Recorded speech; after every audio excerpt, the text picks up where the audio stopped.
이 대법원에 대한 현장 검증 동의서를 이렇게 기습적으로 날치기 통과시킨 것에 대해서 심심한 유감을 표시합니다. 지금 민주당 의원님들이 하시는 것은 한마디로 대선 개입 의혹 운운하면서 결국은 대한민국의 헌정 질서를 완전히 파탄내고 있습니다. 그런데 민주당 의원님들 한번 이 팩트 확인해 보십시다. 이게 조희대 대법원장이 이 김용민 의원께서 이렇게 말했어요. 이재명 후보의 자격을 박탈하려고 시도했다 하는데요. PPT 한번 띄워줘 보세요. 자, 여러분, 우리 다 법률가들입니다. 이거 순거짓말이에요. 순거짓말. 자, 5월 15일 날, 5월 1일 날 파기환송했어요. 5월 1일 날 파기환송해서 2심 고등법원에서 5월 15일 공판 예정기일로 잡았습니다. 자, 2심에서 아무리 빨리 해도 자, 여러분들 생각하는 것처럼 판결 선고를 5월 16일에 한다고 칩시다. 판결 선고일부터 7일 안에 상고하게 돼 있습니다. 상고를 하고 그다음에 상고되면 소송 기록이 접수돼서 소송 기록 접수 통지서를 보내고 그리고 그로부터 20일 안에 상고 이유서를 내게 돼 있어요. 소송 기록 접수 통지를 아마 이재명 피고인은 안 받았을 거고 즉시 받는다고 하더라도 7일 플러스 20일, 27일이 지나야지 대법원에서 재판할 수 있는 거예요. 그러면 6월 2일이 훌쩍 넘습니다. 우리 대통령 선거일 6월 3일을 지나요. 그런데 어떻게 후보 자격을 박탈합니까? 고등법원에서 판결이 나면 후보 자격 박탈할 수 있습니까?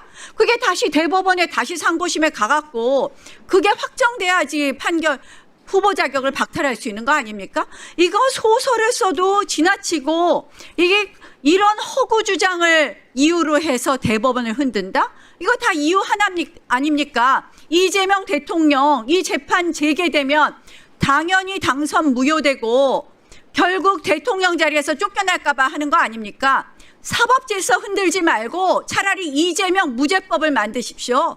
그게 낫겠어요. 대한민국 헌정질서 이렇게 흔들어도 됩니까? 아니, 이 대선 개입 의혹이 오늘 청문회 한 것도 자, 5월 1일 대법원에서 왜 대법원에서 이 판결했겠습니까? 1심은 유죄인데 2심은 완전히 인식의 표명이다. 의견의 표명이다 하면 몽땅 무죄되는 거짓말 면죄부준 아니 판결문 자체가 이해가 안 되는 판결문이에요. 그러니까 대법원으로서는 사법 신뢰가 흔들리게 됐다. 1심하고 2심이 정반대이니까 이걸 정리해 줘야 되겠다라는 의미에서 대법원에서 판결하는 거 아니겠습니까? 왜? 두 가지 판결이 너무나 극과 극이니까 그걸 정리해 주겠다고 대법원에서 판결한 겁니다. 근데 이걸 갖다가 이재명 대통령 후보를 박탈하려고 그랬다? 소설을 써도 적당히 쓰십시오. 여러분들이 이렇게 해갖고 시간상 불가능한 것, 소송 기록 접수 통지가 있어야 되고 그다음에 상고를 해야 되고 그렇게 해서 대법원 판결이 확정돼야지 이재명 대통령 후보 자격이 박탈되는 건데 이런 식으로 한다는 게 말이 되냐는 말입니다. 저는 오늘 이런 이유로 대법원 현장 검증한다면서 녹취록에 나온 이 허위 사실 서영교 의원이 5월 1일 대법원 판결이 나니까요. 5월 2일에는 뭐라고 했느냐 이렇게 말했어요. 5월 2일에는 윤석열 대통령이 조희대 대법원장 임명할 그 전후에 임명받는 과정에서 이재명 사건 올라오면 잘 봐주겠다고 이때는 이걸 주장하다가 5월 10일에 열린공감TV에서 4인 회동하니까 이 5월 14일에는 4인 회동으로 바꿉니다. 이 4인 회동의 시기는 또 12월 8일 그 임명 전후가 아니라 이거는 시기가 또 그 이후예요.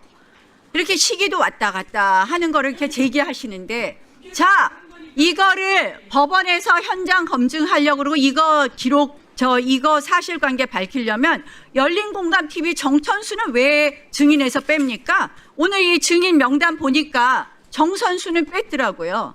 이건 뭐냐? 가짜 녹취록에 대한 진실은 밝히지 않고 대법원만 흔들겠다는 거 아닙니까? 정말 이런 식으로 법사위가 대법원 흔들고 대한민국 사법체계를 붕괴하면 역사 속에서 여러분들 다 정말 역사가 기억하고 심판받을 겁니다. 당장 취소하시고요. 이럴 거라면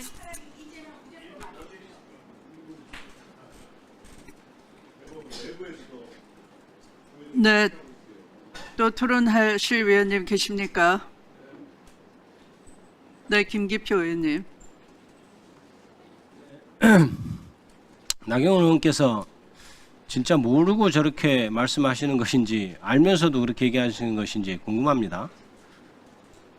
계엄 때 윤석열 내란수계하고 통화까지 했던 분이 그걸 몰랐을까 의문이 되긴 하는데요. 어? 그래 참 그러니까요. 그거를 몰랐을까요? 그리고 민주당 의원들이 내란 방조 이렇게 얘기하는데 내란이 아니라고 얘기하는데 일단 내란 인정하는 거네요. 그 방조라고 주장하는 거는. 그죠? 내란은 인정 이미 그러면 국민의힘에서는 내란이라고 하기로 당 차원에서 이렇게 결정이 된 건가요? 민주당 의원을 방조라고 얘기를 하는 거면? 처음에 민주당 의원들이 계엄 얘기를 한 분들이 있었어요. 그것을 같은 당 의원들도 다 소설 같은 얘기라고 생각했습니다. 그런데 불과 몇 달이 지나서 이 대한민국 이 땅에 그 소설과 같은 일이 발생했습니다. 우리들이 그 당시 어디 방송이나 나가서 정상적인 법조인의 어떤 상식으로 얘기를 했을 때 건건이 다 틀린 결과가 지난 12월 4일 이후에 최근까지 벌어졌던 일이었습니다. 대한민국에서 말이죠. 상식에 벗어난 일들이 연속됐습니다. 그런 일이 일어나고 있었어요. 조희대 대법원장이 오기 전 대법원에서는 이른바 그런 상식적인 얘기가 가능했죠. 그런데 그럼 역설적으로 이렇게 물어봅시다. 그렇게 해서 이재명 후보를 이른바 속된 말로 날릴 생각이 아니었으면 역사적으로 그렇게 무리하게 왜 이틀 만에 결정해서 대법관들한테 결정받고 판결문 일주일 만에 써서 판결하고 그 다음날 바로 고등법원에 보내서 배당까지 하고 집행관 송달 촉탁까지 했습니까? 그게 아니면 그렇게 총두리째 사법부 독립을 흔들 그런 역사적으로 엄청난 과오 있는 일을 왜 했겠습니까? 그래서 나경원 의원께서 얘기한 대로 우리 법조인 출신들은 야 상고이유서 있고 이런데 이게 가능하겠냐 이런 얘기를 했었는데 그때 당시에 그렇게 대법원과 고등법원이 짜고 제가 아까 말씀드렸듯이 아마 대법원에 저는 지시가 내려갔을 것으로 추측을 합니다만은 그렇게 해서 고등법원이 바로 그 다음날 재판 일정 통지하고 집행관 보고 가서 일정 통지를 할 때는 일단 고등법원에서 빨리빨리 선고하고 바로 상고이에서 제출 기간도 두지 않을 것이다. 그러면 대법원에서 그런 결정을 할 때 과연 치유할 수 있는 방법이 있는가? 이런 논의까지 있었습니다. 저는 형사소송법이 있었죠. 그런데 그것을 지키지 않으면 어떡합니까?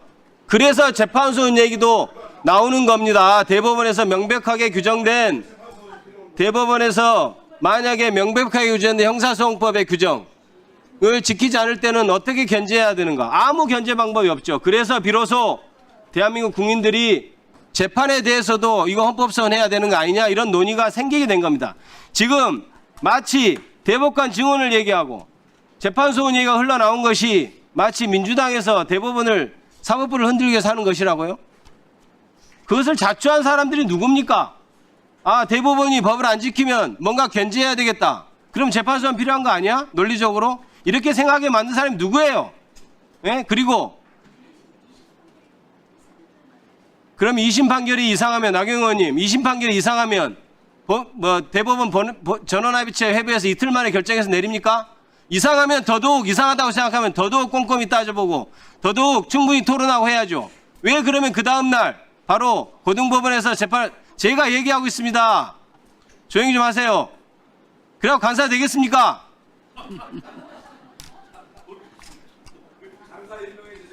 간사 임명 절대 안 됩니다. 네, 아니 토론에 다른 의원 발언하고 집중해 있는데 주십시오. 방해하는 사람이 어떻게 간사 자격이 있습니까? 무슨 발언을 유도했습니까? 어찌됐든 그 방해하지 마시고 자 보십시오.